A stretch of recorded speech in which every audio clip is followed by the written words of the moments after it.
Good morning and welcome to morning prayers on this Friday cold morning. Welcome to all of you that are joining us online. I want to start with a greeting. So I'll say, the Lord is here, and if you respond, His Spirit is with us. So I greet you in the name of the Lord. The Lord is here.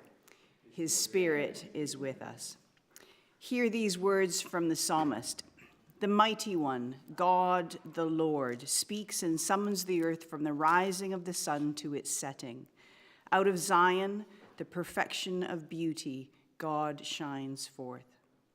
And from Paul's letter to the Corinthians, for it is the God who said, let light shine out of darkness, who has shone in our hearts to give the light of the knowledge of the glory in the face of Jesus Christ. The image of light shining out in the darkness is fitting for the season of Epiphany that we are in right now, which will end next week on Ash Wednesday as we prepare for the season of Lent. I wonder what the light shining out of the darkness moments look like in your life. Former priest Barbara Brown Taylor tells a story about when she was invited to speak at a gathering on the topic, tell us what is saving your life right now. And if you type that into a search engine, you'll see that it's gone quite viral. She acknowledges that it's easy to make a list of the things that are killing us right now, but what might be saving our lives right now? So, what is saving your life right now? Where are the glimpses of light in your day? I'm going to challenge you not to be too spiritual in this moment. So what I mean by that is if you asked me, I'd say something like my morning bean to cup of coffee, which has a great crema on top, cooking dinner with cheesy Netflix playing in the background, and my book club where there's probably more wine drinking than book discussion. So that's an example. And with those less spiritual examples in mind, I'd like you just to turn to the person next to you and just share with them what are one or two things that are saving your life right now.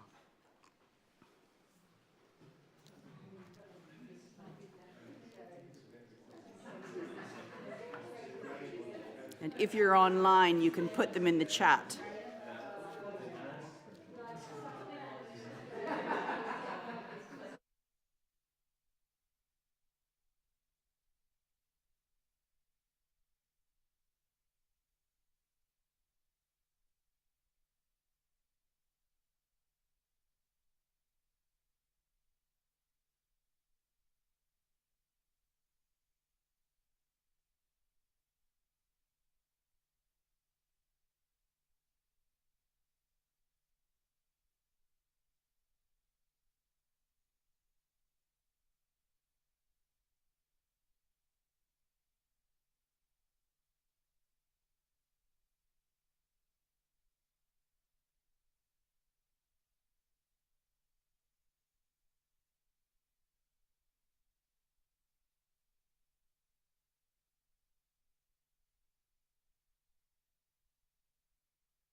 Discussion. I'm glad that you've got some less than spiritual examples of that.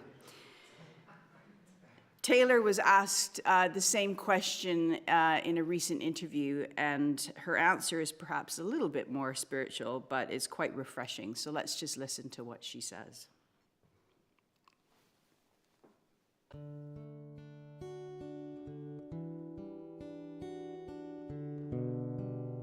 What does fire you up? What makes your soul sing? Sing? You know, it's the most ordinary stuff in the world, because you asked me something like, what's saving my life now? And I sort of ended up with good friends, good food, good work, and good health. And it's so boring, but is there anything better? I mean, somebody asked me this week, what would break me? What would really break me? And it would be the loss of my love, my husband, and the loss of my health. I think those would break me. Because I don't have a lot of demands of how God has to be. How the divine has to come to me right now. I don't have many. I have a lot of demands on other people's behalf, but But I guess the hugest spiritual accomplishment of my life at present is working less. Maybe not quite buying the definitions of success that I've been handed, sounding more boring, less inspired, being less of a hero. Somebody said the other day something like, well, I knew you when, you've backed off and you're not doing so much now, but I knew you when you were somebody. Kind of that sort of thing, which is a really odd measure. So to practice more and more detachment of that feels like liberation, which is my best definition of salvation. The freer people can be, to be perhaps, and to be for other people is a great measure of God's activity. So what's saving my life now is, as best I can, finding a life with some balance and agility in it, that has less exhaustion in it, less hypervigilance in it, less control needs in it. And life will force that on me sooner or later. So maybe I'm practicing, surrendering a little vigilance now.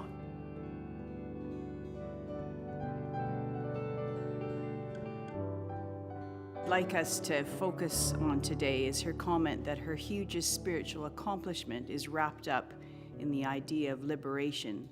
The freer people can be, and that to be for other people is a great measure of God's activity. This Sunday, as we transition from Epiphany into the season of Lent, we will celebrate the Transfiguration, and Alistair is going to come and read for us now the passage from Mark 9, verses 2 to 9.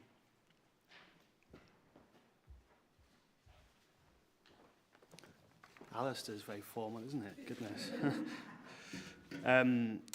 6 days later, Jesus took with him Peter and James and John and led them up a high mountain, apart by themselves.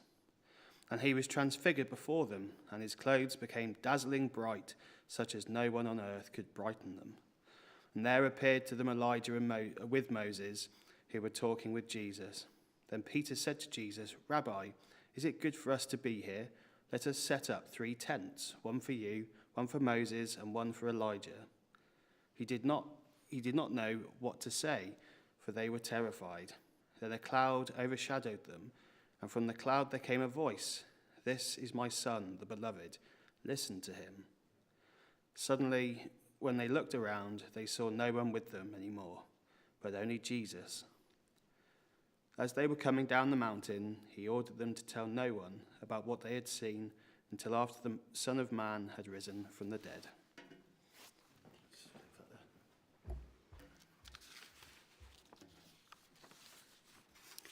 I've recently been asked to review the first volume of Wesleyan scholar Professor Tom Noble's Systematic Theology, and it's 1,000 pages long, and I finally finished it. But a theme that recurs throughout is the parabolic shape of the gospel, God's descent, both in the incarnation to become one of us, but also the descent into our predicament, and then Jesus' exaltation, which lifts our humanity in him into the heavens and into participation with the relationship that he has with the Father through the Spirit.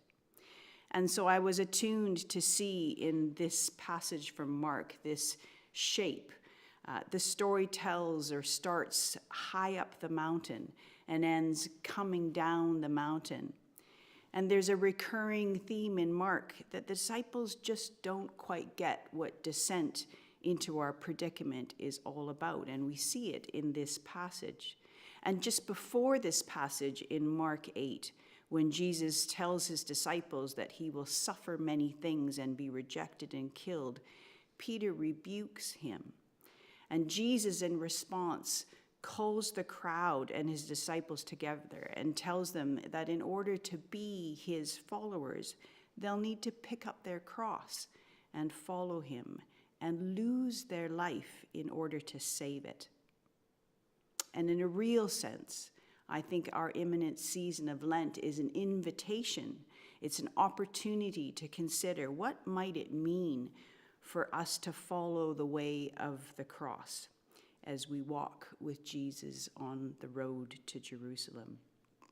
In this passage, it's Peter again who thinks it would be good to stay up high on the mountain, But Jesus has a different way, and it involves descending from that high place so that the light might shine in the darkness.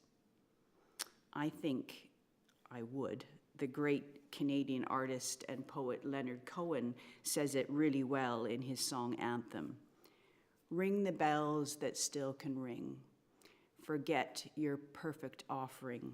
There's a crack in everything.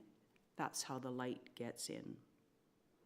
So as we end our morning prayers, let's just spend a minute or two in silence and ask God to prepare our hearts from the season that awaits us, to give us grace and strength, the strength we need to come down the mountain and walk with him, and to give us eyes to see the cracks in order that we might be for others in a way that frees them to be for others also.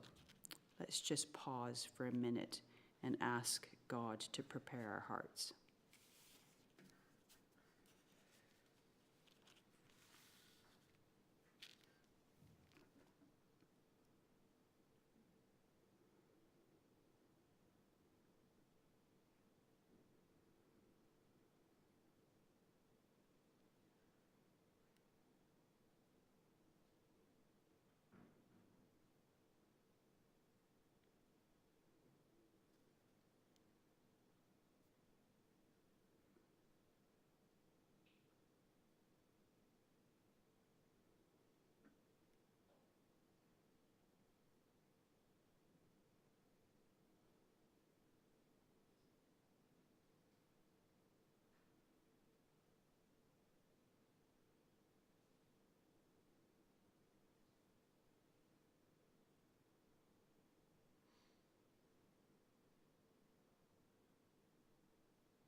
O God, we open our eyes and we see Jesus, the months of ministry transfigured to a beam of light, the light of the world, your light. May your light shine upon us. We open our eyes and we see Moses and our story. May your words speak to us. We open our eyes and we see mist, the cloud of your presence, which assures us of all we need, all we do not know, and that we do not need to fear that. Teach us to trust. We open our eyes and we see Peter's constructions, his best plans, our best plans, our missing the point, our missing the way. Forgive our foolishness and sin. We open our eyes and we see Jesus, not casting us off, but leading us down, leading us out to ministry, to people. Your love endures forever. We open our ears and we hear your voice. This is my beloved Son. Listen to him, and we give you thanks. Amen.